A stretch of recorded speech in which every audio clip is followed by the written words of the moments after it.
Hey guys, today I'm going to tell you how to fix you have a store credit balance error in your Apple ID.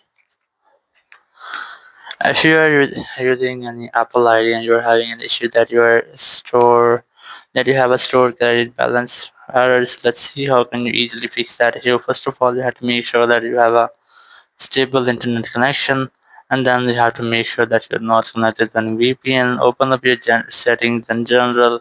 Then go for VPN and device management. You have to make sure that you're not connected to any VPN, or if you are connected, try to disconnect with your VPN and then retry.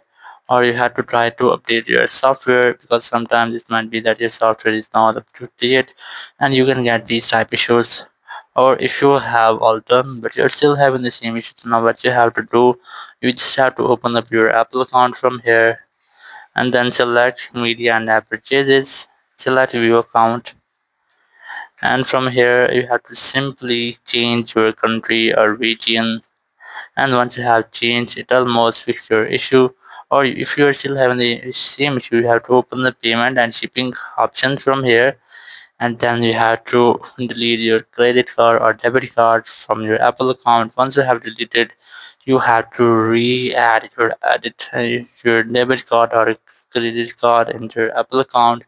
And once you have re-entered, your all issues will be fixed and you can easily use your Apple account without any issues. So in this way you can easily fix if you are having an issue that you have a stored credit balance error. Thank you very much for watching the video. Until next video, bye bye.